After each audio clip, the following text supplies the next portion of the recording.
So I got this screws and stuff taken out, and the bottom pan taken off. These three were stripped. This one was just barely holding, so no matter how much I unscrewed them, they wouldn't come out, but this wouldn't lift up.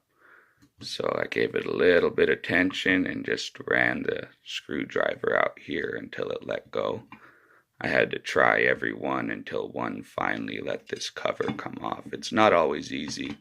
Don't force it or you'll break it and you'll wish you hadn't done it. Here's the bushing I was talking about. And when you take it apart, it just has a little wire clip that connects to the copper.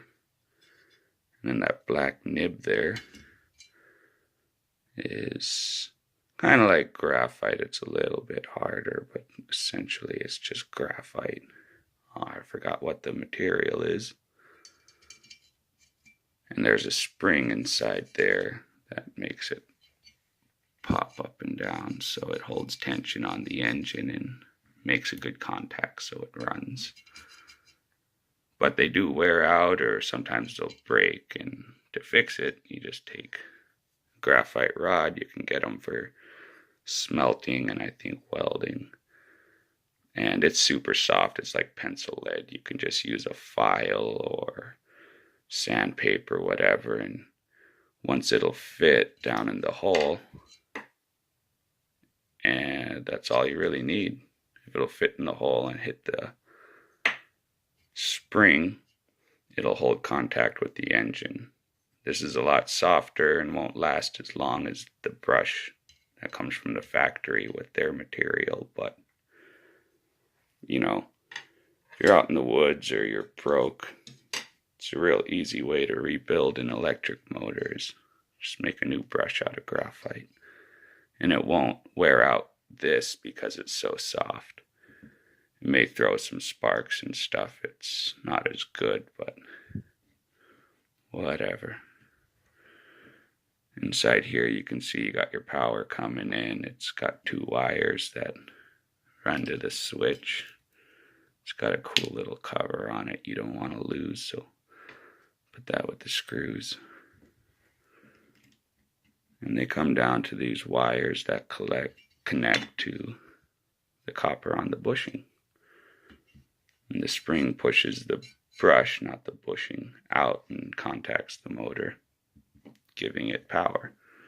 As it turns, it spins the gear, which pulls the leg up and down. You got a jigsaw. This bolt right here secures this, and this all in place. As you can see, it's not, you can wiggle it around, it's not tight in there. I just undo it by hand. They're usually not sharp. And I mean, they're not sharp. They're usually not tight, and it shouldn't be too tight. It's just holding the gear snug. Don't lose the washer on there. And this just pops right out.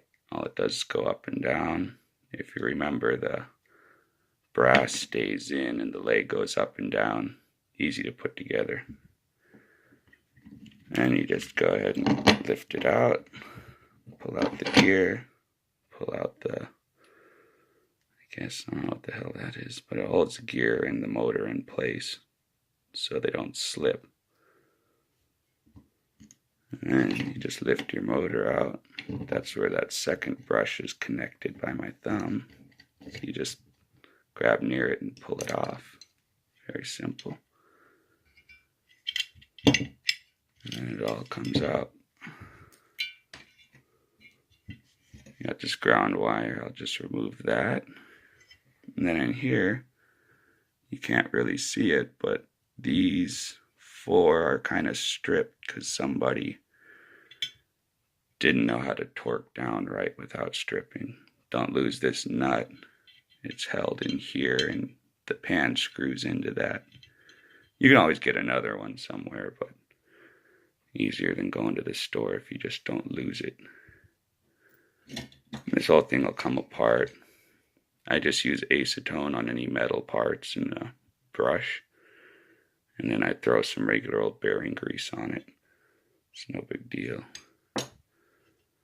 This connects to the back of the motor there,